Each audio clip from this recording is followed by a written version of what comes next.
ನಮಸ್ಕಾರ, ಶುಭೋದಯ ಪ್ರೀತಿಯ ವೀಕ್ಷಕರೆಲ್ಲರಿಗೂ ಸಂಕಲ್ಪ ಸುದ್ದಿ ಕಾರ್ಯಕ್ರಮಕ್ಕೆ ಆತ್ಮೀಯ ಪ್ರೀತಿಯ ಸ್ವಾಗತ ಹೇಳ್ತಾ ಇರೋದು ನಾನು ಉಷಾ. ಮೊದಲನೇ ಬಾರಿ ಚಾನಲ್ ವೀಕ್ಷಿಸ್ತಿದ್ದೀರಾ ಅಂದ್ರೆ ಈಗಲೇ ಚಾನಲ್ನ ಸಬ್ಸ್ಕ್ರೈಬ್ ಮಾಡಿ, ನಮ್ಮ ವಿಡಿಯೋಸ್ನ ಲೈಕ್ ಮಾಡಿ. ಏನೋ ಕಾರ್ಯಕ್ರಮದಲ್ಲಿ ನಮಸ್ತಲಿದ್ದಾರೆ ಸ್ಪಿರಿಚುವಲ್ ಗುರು ಡಾಕ್ಟರ್ ವಿಷ್ಣುದತ್ತ ಗುರುಜಿಯವರು. ಗುರುಗಳನ್ನ ಕಾರ್ಯಕ್ರಮಕ್ಕೆ ಬರ್ಮಾಡ್ಕೊಳ್ಳೋಣ. ನಮಸ್ತೆ ಗುರುಗಳೇ, ಕಾರ್ಯಕ್ರಮಕ್ಕೆ ಭಕ್ತಿಯ ಸ್ವಾಗತ. ಆಗಸ್ಟ್ 15 ಈ ದಿನ ಎಲ್ರಿಗೂ ರಜೆ, ನ್ಯಾಷನಲ್ ಹಾಲಿಡೇ. ಕಾರ್ಯಕ್ರಮ ವೀಕ್ಷಿಸ್ತಾ ಇರೋರಿಗೆ ತಮಗೆ ಸ್ವತಂತ್ರ ದಿನಾಚರಣೆಯ ಶುಭಾಶಯಗಳು ಗುರುಗಳೇ. ಧನ್ಯವಾದಗಳು ಗುರುಗಳೇ. ಮಕ್ಕಳಿದ್ದಾಗ ಒಂದ್ ರೀತಿ ಫ್ಲಾಗ್ ಹಾಸ್ಟಿಂಗ್ ಇರುತ್ತೆ, ಹೋಗ್ತೀವಿ. ಕಾಲೇಜಸ್ ಅಲ್ಲಿ ಇದ್ದಾಗ ಅದಕ್ಕೆ ಹೋಗೋದಿಲ್ಲ. ಇನ್ ಕೆಲವರು ರಜೆ ಸಿಕ್ಬಿಡುತ್ತೆ, ಹೊರಗಡೆ ಹೋಗೋದು. ಈ ತರ ಎಲ್ಲ ಯೋಚನೆಗಳು, ಪ್ರೀ ಪ್ಲಾನ್ ಮುಂಚೆನೆ ಮಾಡ್ಕೊಂಡಿರ್ತೀವಿ ಅಂತ ಹೇಳ್ಬೋದು. ಸೊ ಸ್ವತಂತ್ರ ದಿನಾಚರಣೆ ಬಗ್ಗೆ ನಮ್ಮ ವೀಕ್ಷಕರಿಗೆ ಏನ್ ಹೇಳಕ್ ಇಷ್ಟಪಡ್ತೀವಿ? ಓಂ ವಿಶ್ವಸ್ಮೈ ನಮಃ. ಪ್ರೀತಿಯ ಬಂಧುಗಳೇ, ಈಗ ನಾನೇನು ಹೇಳೋದು ಇರೋದಿಲ್ಲ, ಅವ್ರು ಹೇಳಿದರೆ ನಾನು ಕೇಳಬೇಕಷ್ಟೆ. ಸ್ವಾತಂತ್ರ್ಯ ದಿನಾಚರಣೆ ಶುಭಾಶಯಗಳು ಪ್ರೀತಿಯ ಬಂಧುಗಳೇ. ನೀವೇನಾದರೂ ಮೆಸೇಜ್ ಖುಷಿಯಿಂದ ದೇಶದ ಬಗ್ಗೆ ಯಾರಾದರೂ 1-2 ಲೈನ್ ಹಾಕಿದ್ರೆ ಅದನ್ನು ಓದುತ್ತೀನಿ ಇವತ್ತು ನಾನು. ಕಾಮೆಂಟಲ್ಲಿ ದೇಶದ ಬಗ್ಗೆ, ವೀರ ವನಿತೆಯರ ಬಗ್ಗೆ, ಈ ದೇಶವನ್ನು ಕಟ್ಟಿದವರ ಬಗ್ಗೆ, ಈ ದೇಶವನ್ನು ಕೆಟ್ಟದಾಗೆ ಮಾತನಾಡಿದವರ ಬಗ್ಗೆ ಏನಾದರೂ 1-2 ತುಣುಕು ನಿಮಗೆ ನೆನಪು ಮಾಡಿಕೊಂಡು, ಯಾಕೆಂದರೆ ನಾವು 1947 ಹಿಂದೆ ಅತಂತ್ರರೋ ಪರತಂತ್ರರೋ ಗೊತ್ತಿಲ್ಲ, ಈಗಂತೂ ಸ್ವಾತಂತ್ರ್ಯವನ್ನು ಪಡ್ಕೊಂಡಿದ್ದೀವಿ. ಸ್ವತಂತ್ರರು ನಾವೀಗ. ಈಗ ನೋಡಿ, ರಜೆ ಅಂತ ಬಂದಾಗ ನಿಮಗೆ ನೀವು ಒಂದು ಡಿಸಿಷನ್ ತೊಗೊಂಡು ಎಲ್ಲಾದ್ರೂ ಸುತ್ತಾಡ್ಲಿಕ್ಕೆ ಹೋಗ್ಬೋದು. ಆ 47 ಹಿಂದೆ ಹಾಗಿಲ್ಲ. ಬಹಳ ಕಟ್ಟಪ್ಪಣೆಗಳಿತ್ತು ಬಿಡಿ. ನಮ್ಮ ಬದುಕೆ ಜರ್ಜರಿತ ಆಗಿತ್ತು. ಅದಕ್ಕೆ ಮಕ್ಕಳಿಗೆಲ್ಲ ಸ್ವಲ್ಪ ದೇಶದ ಕಾಳಜಿ ಏನು, ದೇಹದ ಕಾಳಜಿ ಏನು, ಈ ಕಟ್ಟಪ್ಪಣೆಗಳೇನು, ನಮಗೆ ದೇಶಕ್ಕೆ ಸಂಬಂಧಪಟ್ಟ ಸ್ವಾತಂತ್ರ್ಯ ತಂದು ಕೊಟ್ಟ ವೀರ ಯೋಧರ ಬಗ್ಗೆ ಒಂದಷ್ಟು ಮಾಹಿತಿನ ನೀವು ದಯವಿಟ್ಟು ಮಕ್ಕಳಿಗೆ ತಿಳಿಸ್ತಾ ಬನ್ನಿ. ಆ ತಾಯಿ ಯಾರು, ಶಿವಾಜಿಯವರ ತಾಯಿ, ಆಕೆ ಏನು ಮಗನಿಗೆ ಹೇಳಿಕೊಟ್ಲೋ ಗೊತ್ತಿಲ್ಲ. ಆ ತಾಯಿ ನುಡಿ ಯಾವ ಜೀವಂಚಕಾರೋ ಕೂಡ ಆ ನರನಾಡಿಗಳಲ್ಲಿ ಮೆಲ್ಕಾಗ್ತಾ ಇರುತ್ತೆ, ಗುನುಗುತ್ತಾ ಇರ್ತವಂತೆ ತಾಯಿ ಹೇಳಿಕೊಟ್ಟಿತ್ತು. ಅದಕ್ಕಾಗಿ ತಾಯಿಯೇ ಮೊದಲ ಗುರು ಅಂತ ಹೇಳ್ತಾರೆ. ಅದಕ್ಕೆ ಮಕ್ಕಳಿಗೆ ನೀವೇನಾದರೂ ಇವತ್ತು ಸಣ್ಣದೊಂದು ಲೈನ್, ಒಂದು ಟ್ಯಾಗ್ ಲೈನ್ ಅಂತ ಹೇಳಿಕೊಟ್ರು, ಕರ್ತವ್ಯ ಸಹಿತ ಕಲ್ಮಶರಹಿತವಾಗಿ ನಾನು ದೇಶ ಸೇವೆ ಮಾಡುತ್ತೇನೆ ಅನ್ನೋ ಒಂದು ಲೈನ್ ಆದರೂ ಹೇಳ್ಕೊಡಿ. ದೇಶಕ್ಕೆ ನಮಗೆ ಸ್ವಾತಂತ್ರ್ಯ ಹೇಗೆ ಬಂತು ಇದೆಲ್ಲ ನೀವು ಹೇಳಿಕೊಡಿ ಪ್ರೀತಿ ಬಂಧುಗಳೇ. ಯಾಕೆಂದರೆ ಒಂದು ಸ್ಕೂಲ್ ಹತ್ರ ಹೋಗ್ತೀರಿ, ನಮಗೆ ಇವತ್ತು ರಾಷ್ಟ್ರಗೀತೆಯನ್ನು ಹಾಡುವಂಥದ್ದು, ರಾಷ್ಟ್ರ ಧ್ವಜವನ್ನು ಹಾರಿಸುವಂಥದ್ದು, ಆ ರಾಷ್ಟ್ರ ಧ್ವಜದ ಬಗ್ಗೆ, ಆ ರಾಷ್ಟ್ರ ಚಿಹ್ನೆಯ ಬಗ್ಗೆ, ರಾಷ್ಟ್ರ ಭಕ್ತಿಯ ಬಗ್ಗೆ, ರಾಷ್ಟ್ರಕ್ಕೆ ಸೇವೆ ಮಾಡೋದರ ಬಗ್ಗೆ ಒಂದಷ್ಟು ಒಳ್ಳೆಯ ಮಾತುಗಳನ್ನು ಹಾಡೋದು.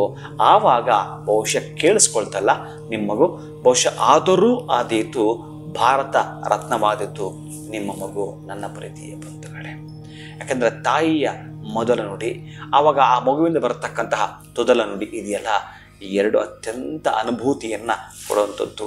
ಅದರಲ್ಲಿ ದಿವ್ಯ ರಸಾನುಭವ ಇರುತ್ತೆ, ಅಮೃತ ಬಿಂದು ಇರುತ್ತೆ ಅದರಲ್ಲಿ. ನನ್ನ ಪ್ರೀತಿಯ ಬಂಧುಗಳೇ, ಇವತ್ತು ನಾನು ಮೊದಲು ನಿಮಗೆ ಹೇಳಿದ್ದೇನೆ, ನಮಗೆ ಯಾರು ಸ್ವಾತಂತ್ರ್ಯ ತಂದು ಕೊಟ್ಟರೋ ಅಂಥವರ ನೆನಪಲ್ಲಿ 1-2 ಗಿಡ ನೆಡುವಂಥದ್ದು, ಅಮೃತ ಪಾನವನ್ನು ಉಣಿಸುವಂಥದ್ದು. ಮಕ್ಕಳಿಗೆ ಇವತ್ತು ಸಣ್ಣ ಮಕ್ಕಳಿಗೆ, ಈ ಹಾಲುಣೋ ಮಕ್ಕಳಿರ್ತಾವಲ್ಲ, ಅವ್ರಿಗೆ ಏನಾದರೂ ಬೇಕಾಗಿರೋ ಪರಿಕರಗಳನ್ನು ಕೊಡೋದಾದರೆ ಈ ಮಗು ಕೂಡ ವೀರನಾಗಿ ಬೆಳೀಲಿ, ಈ ದೇಶಕ್ಕೆ ಸೇವೆ ಮಾಡೋನಾಗಿ ಬೆಳೀಲಿ. ಅಥವಾ ನಿಮ್ಮ ಮಕ್ಕಳಿಗೆ ಆ ತರಹದ್ದು ಡ್ರೆಸ್ಸನ್ನು ಕೊಡಿಸುವಂಥದ್ದು, ಸುಭಾಷ್ ಚಂದ್ರ ಬೋಸ್, ಶಿವಾಜಿ ಈ ರೀತಿಯಾಗಿ, ಮಹಾತ್ಮ ಗಾಂಧೀಜಿ ಈ ರೀತಿ ಆಗಬೇಕು. ನಮಗೆ ದೇಶ ಸೇವೆ ಮಾಡೋಂಥ ಮಕ್ಕಳೇ ನಮಗಾಗಬೇಕು ಅಂತ ಹೇಳಿ ನೀವು ನೆನಪಿಟ್ಕೊಂಡು ಏನು ಮಾಡ್ತೀರಿ, ಎಲ್ಲ ಸೇವೆಯನ್ನು ಮಾಡಿ ಪ್ರಾಣಿ ಪಕ್ಷಿಗಳೆಲ್ಲ ದಯ ತೋರುವಂಥದ್ದು, ರಾಷ್ಟ್ರ ಭಕ್ತಿಯನ್ನು ಎತ್ತಿ ತೋರಿಸುವಂಥದ್ದನ್ನು ಮಾಡ್ತಾ ಬನ್ನಿ. ಇನ್ನು ನಾನು ಹೆಚ್ಚಿಗೆ ಏನೂ ಹೇಳೋದಿಲ್ಲ. ಕಾರಣ ಏನಂತಂದರೆ, ನೀವು ರೆಮಿಡಿಗೂ ಕಾಯ್ತಾ ಇರ್ತೀರಿ ಅಥವಾ ನಿಮಗೆ ಸಂಬಂಧಪಟ್ಟ ಸಮಸ್ಯೆಗೆ ಕಾಯ್ತಿರ್ತೀರಿ. ಈ ದಿನ ಅದ್ಯಾವುದು ಅಲ್ಲವೇ ಅಲ್ಲ, ಒಂದಷ್ಟು ಖುಷಿಯನ್ನು, ಸಂತೋಷವನ್ನು ಲವಲವಿಕೆಯಿಂದ ಹಂಚ್ಕೊಳ್ಳಿ. ಎಲ್ಲವನ್ನು ಮರೆತು ಬಿಡಿ. ಎಲ್ಲವನ್ನು ಅಂದರೆ ನಿಮ್ಮ ಕಷ್ಟ, ನಿಮ್ಮ ನೋವು, ನಿಮ್ಮ ಪೇನ್ ಎಲ್ಲ ಮರೆತು ಈ ದಿನ ರಾಷ್ಟ್ರ ಪ್ರೇಮವನ್ನು ಮೈದೂಡಿಸ್ಕೊಳ್ತಕ್ಕಂಥದ್ದು, ರಾಷ್ಟ್ರದ ಬಗ್ಗೆ ಹಿತಚಿಂತನೆ ಇಟ್ಕೊಳ್ತಕ್ಕಂಥದ್ದು, ರಾಷ್ಟ್ರದ ಏಳ್ಗೆಗಾಗಿ, ರಾಷ್ಟ್ರದ ಪ್ರಗತಿಗಾಗಿ ಒಂದಷ್ಟು ಯಾರಾದರೂ ಮಾತಾಡಿದರೆ ಅದನ್ನು ಕೇಳಿಸ್ಕೊಳ್ಳುವಂಥದ್ದು. ಅರೆ ಇಷ್ಟೆಲ್ಲ ಕಷ್ಟ ಇತ್ತ ಹಿಂದೆ ಇತ್ತು ರೀ, ತುಂಬ ಕಷ್ಟ ಇತ್ತು. ಕೂತ್ಕೊಂಡ್ರೂ ಕಷ್ಟ, ಎದ್ದು ನಿಂತರೂ ಕಷ್ಟ, ಉಸಿರಾಡೋಕ್ಕೂ ಕೂಡ ನಾವು ಟ್ಯಾಕ್ಸ್ ಕಟ್ಟಬೇಕಾಗಿತ್ತು. ಉಸಿರಾಡೋಕ್ಕೂ ಕೂಡ ಅಷ್ಟು ಬೀಭತ್ಸ ಆಗಿತ್ತು, ನರಕಮಯವಾಗಿತ್ತು. ಆದರೆ ಅದ್ಯಾವುದೂ ನಮಗಿಲ್ಲ. ಅದಕ್ಕಾಗಿ ನಾವು ಅವ್ರಿಗೆ ಹ್ಯಾಟ್ಸ್ ಹೇಳಬೇಕಲ್ಲ, ಅವರಿಗೆ ನಾವು ಕೃತಜ್ಞತೆ ಹೇಳಬೇಕಲ್ಲ. ಆ ದಿನ ಇದು ನಾವು ಪ್ರತಿನಿತ್ಯ ಹೇಳಬೇಕು. ಆದರೆ ಇವತ್ತೊಂದು ಸ್ವಲ್ಪ ಹೆಚ್ಚಿಗೆ ನೆನಪು ಮಾಡಿಕೊಳ್ಳುತ್ತಾ ದೇಶ ಸೇವೆಯೇ ಈಶ ಸೇವೆ, ಜನಸೇವೆಯೇ ಜನಾರ್ದನ ಸೇವೆ ಅನ್ನೋ ಹಾಗೆ ಇವತ್ತೆಲ್ಲಾದರೂ ಆಶ್ರಮಗಳಿಗೆ ಹೋಗುವಂಥದ್ದು, ಅವ್ರಿಗೊಂದಷ್ಟು ಬಟ್ಟೆ ಬರೆ ಕೊಡುವಂಥದ್ದು, ಒಂದಷ್ಟು ಊಟಕ್ಕೆ ಏನಾದರೂ ಪದಾರ್ಥಗಳನ್ನು ಕೊಡುವಂಥದ್ದನ್ನು ನಿಮ್ಮ ಮಕ್ಕಳಿಂದಲೇ ಮಾಡಿಸಿ. ಇನ್ನು ಇವತ್ತು ಹುಟ್ಟಿರೋ ನಿಮ್ಮ ಮಕ್ಕಳ ದಿನಾಚರಣೆಯನ್ನಂತೂ ನೀವು ಎಲ್ಲಾದರೂ ಆಶ್ರಮಗಳಲ್ಲಿ ಮಾಡುವಂಥದ್ದು, ಹಸುಗಳಿಗೆ ಮೇವು ಕೊಡುವಂಥದ್ದು, ಅದೇ ನೆನಪಲ್ಲಿ 1-2 ಗಿಡ ನೆಡಿ.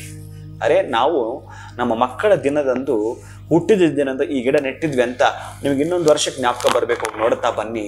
ನೀವು ಪ್ರಕೃತಿಗೆ ನೀವು ಎಲ್ಲಿ ಇರ್ತೀರಿ ಅಂತಂದರೆ ಪ್ರಕೃತಿಯ ಮಡಿಲಲ್ಲಿರ್ತೀರಿ. ಆ ಪ್ರಕೃತಿಯ ಆನಂದ, ಆ ಸ್ವಾದವನ್ನು ಅನುಭವಿಸಿದೆಯಲ್ಲ, ಅದು ನಿಮಗೆ ಯಾವ ಜೀವಂತ ಕಾಲವು ಉಳ್ಕೊಳ್ಳುವಂಥದ್ದು ನನ್ನ ಪ್ರೀತಿಯ ಬಂಧುಗಳೇ. ಖಂಡಿತವಾಗ್ಲೂ ಗುರುಗಳೇ, ಸ್ವತಂತ್ರ ದಿನಾಚರಣೆ ಬಗ್ಗೆ ತಮ್ಮ ಒಂದು ಅಭಿಪ್ರಾಯ, ಇನ್ನು ಜೊತೆಗೆ ಅವ್ರು ಏನು ಹೇಳ್ತಾರೆ ಅದನ್ನು ಕೇಳುವಂಥ ದಿನ, ಎಲ್ಲ ಒಂದು ಕಡೆ ಫ್ರೀಡಮ್ ಫೈಟರ್ಸ್ನ ನೆನಪು ಮಾಡ್ಕೊಳ್ಳುವಂಥದ್ದಾಗಿರ್ಬೋದು, ಗಿಡಗಳನ್ನ ನೆಡುವಂಥ ಒಳ್ಳೆ ಕೆಲಸಗಳನ್ನ ಇವತ್ತು ಮಾಡಿ ಅನ್ನೋದ್ರ ಕುರಿತಾಗಿ ತಿಳಿಸ್ಕೊಟ್ಟಿದ್ದೀರಾ. ನಿಮ್ಮ ಫೇವ್ರೆಟ್ ಫ್ರೀಡಮ್ ಫೈಟರ್ ಅಂತ ಯಾರಾದರೂ ಇದ್ದಾರಾ ಗುರುಗಳೇ? ಅಥವಾ ನಿಮಗೆ ನೆನಪಾಗುವಂಥದ್ದು August 15 ಅಂದಾಗ, ಅಥವಾ ಯಾವಾಗಾದರೂ ನೆನೆಸ್ಕೊಳ್ಳುವಂಥದ್ದು ಯಾರಾದರೂ ಇದ್ದಾರಾ ಗುರು? ಬಹುಶಃ ಒಂದಷ್ಟು ಹೆಸರುಗಳು ನಮಗೆ ಗೊತ್ತಿರುತ್ತೆ. ಈಗ ಯಾರನ್ನ ಭಗತ್ ಸಿಂಗು, ಸುಭಾಷ್ ಚಂದ್ರ ಬೋಸ್, ಮಹಾತ್ಮ ಗಾಂಧೀಜಿ, ಇವೆಲ್ಲರೂ ಗೊತ್ತಿರೋವಂಥದ್ದೇ. ಅದರ ಗೊತ್ತಿರೋವಂಥ ಹೆಸರುಗಳು ನೀವು ಕೇಳೋದಕ್ಕೆ ಮಾತ್ರ ಹೇಳ್ತಿರ್ಲಿಲ್ಲ. ಇಲ್ಲಿ ಅವರು ಯಾರ್ಯಾರು ಹೋಗಿರ್ತಾರೋ, ಇನ್ನು ಹೆಸರುಗಳೇ ಗೊತ್ತಿಲ್ಲದೆ ದೇಶಕ್ಕಾಗಿ ಪಣ ತೊಟ್ಟು ಎಷ್ಟು ಮಹಾತ್ಮರಿದ್ದಾರೋ, ಎಷ್ಟು ಮಹಾನುಭಾವರಿದ್ದಾರೋ ಅವರೆಲ್ಲರಿಗೂ ಒಂದು ಸಾಷ್ಟಾಂಗ ನಮಸ್ಕಾರ ಈ ದಿವಸ ನಾನು ಹೇಗೆ ಮಾಡ್ತೀನಿ ಅಂತಂದರೆ, ಹೋಗಿರ್ತಕ್ಕಂತಹ ಆತ್ಮಗಳಿಗೆ ಶಾಂತಿ ಕೊಡುವಂತೆಲ್ಲ ಅವರೆಲ್ಲರ ಹೆಸರಲ್ಲೂ ಕೂಡ ಅವರಿಗೆ ಮಗನಾಗಿ ನಾನು ತರ್ಪಣದಲ್ಲಿ ಬಿಡ್ತೇನೆ. ಎಷ್ಟು ಜನ ಬರ್ತಾರೋ ಅದಕ್ಕೊಂದು ಮಂತ್ರ ಇದೆ, ಅಮುಕಸ್ಯ ಅಂತ. ಆ ಮಂತ್ರ ಹೇಳಿಕೊಂಡು ಬಹುಶಃ ಅವರ ಆತ್ಮ ಎಲ್ಲಿದೆಯೋ ಆ ಆತ್ಮಕ್ಕೆ ಈ ನಾನು ಕೊಟ್ಟಿರ್ತಕ್ಕಂಥ ತರ್ಪಣ ಏನಿದೆಯೋ ಆ ಪದಾರ್ಥವಾಗಿ ಮಾರ್ಪಾಟಾಗಲಿ. ಈಗ ನಿಮ್ಮ ಮಕ್ಕಳೆಲ್ಲೋ ಹೊರದೇಶದಲ್ಲಿದ್ದರೆ, US ಇದ್ದರೆ, ನೀವು ಆಗ್ತಕ್ಕಂತಹ ಇಲ್ಲಿನ ಕರೆನ್ಸಿ ಅಲ್ಲಿ ಡಾಲರ ಕನ್ವರ್ಟ್ ಆಗತ್ತೆ. ಈ ದೇಶಕ್ಕಾಗಿ ಸೇವೆ ಮಾಡಿರ್ತಕ್ಕಂಥವರು, ಈ ದೇಶಕ್ಕಾಗಿ ಬಲಿದಾನ ಆಗಿರ್ತಕ್ಕಂಥವರು ಯಾರಿರುತ್ತಾರೋ ಬಹುಶಃ ಗೊತ್ತಿರತಕ್ಕಂಥ ಒಂದಷ್ಟು ಹೆಸರುಗಳು ಮಾತ್ರವಲ್ಲ, ಗೊತ್ತಿಲ್ಲದಿರ್ತಕ್ಕಂತಹ ಸಾವಿರಾರು ಜನ, ಲಕ್ಷಾಂತರ ಜನ ಇರ್ತಾರಲ್ಲ, ಅವರ ಹೆಸರಲ್ಲೂ ಕೂಡ ಇದನ್ನು ನಾನು ಮಾಡೋ ಉದ್ದೇಶ ಏನಂತಂದರೆ, ಆ ಆತ್ಮಕ್ಕೆ ಎಲ್ಲಿದೆಯೋ ಆ ಆತ್ಮಕ್ಕೆ ಶಾಂತಿ ಸಿಗಲಿ. ಈ ರಾಷ್ಟ್ರದಲ್ಲಿರ್ತಕ್ಕಂತಹ ಪ್ರತಿಯೊಬ್ಬರಲ್ಲೂ ಕೂಡ ಅಭ್ಯುದಯದ ಏಳಿಗೆ ಕಾಣಲಿ, ಹಿಂಸೆ ದೂರವಾಗಲಿ, ಯಾವಾಗಲೂ ಸತ್ಯಂಬದ ಧರ್ಮಂಚರ ಇದು ನಡೆಯಲಿ ಅಂತ ಹೇಳಿ ನಾನು ಸಂಕಲ್ಪ ಮಾಡ್ತಿರ್ತೇನೆ. ಎಷ್ಟು ಹೆಸರುಗಳು ಅಂತ ಹೇಳಬೇಕು, ಗೊತ್ತಿಲ್ಲದೆ ಹೆಸರು ನೂರಾರು ಇದ್ದಾವೆ. ನಮಗೆ ಗೊತ್ತಿರೋದೊಂದು 3, 4, ಒಂದು 10, ಒಂದು 20 ಹೆಸರು ಮಾತ್ರ ನಾವು ಹೇಳ್ತೀವಿ. ಆದರೆ ಹಿಂದೆ ಗೊತ್ತಿಲ್ಲದಿರೋ ಅಷ್ಟೂ ಹೆಸರುಗಳಿಗೆ ಸಮರ್ಪಣಾ ಭಾವದಿಂದ ನಾನು ಕೈ ಮುಗಿತೇನೆ, ಸಾಷ್ಟಾಂಗ ನಮಸ್ಕಾರವನ್ನು ಮಾಡ್ತೇನೆ. ಯಾಕಂದರೆ ದೇಶ ಅಂದರೆ ನನಗೊಂದು ರೀತಿಯ ಅಭಿಮಾನ ಎಲ್ಲಿದ್ದು ಬರುತ್ತೆ. ತುಂಬ ಕೆಚ್ಚದೆಯ ಹೆಚ್ಚಮ, ರಣಧೀರರು, ನುಡಿದಾಸರು, ಹೊಯ್ಸಳರ ಕಿತ್ತರು, ಅವೆಲ್ಲ ಹೇಗಾಗಬೇಕು ಅಂತಂದರೆ ನಮ್ಮಲ್ಲಿ ಆ ವೀರ ಪೌರುಷ ಎದ್ದು ಕಾಣಬೇಕು. ಅಂತಹ ವೀರತ್ವ, ಶೂರತ್ವ, ಧೀರತ್ವ ನಿಮ್ಮ ಮಕ್ಕಳಿಗೆ ನೀವು ಕೊಡಿಸಬೇಕಾದ್ರೆ ಹಿಂದೆ ಗತಿಸಿ ಹೋಗಿರತಕ್ಕಂಥ ಮಹಾನುಭಾವರುಗಳ ನೆನಪನ್ನು ಈ ದಿವಸ ಮಾಡಿಕೊಡುವಂಥದ್ದು.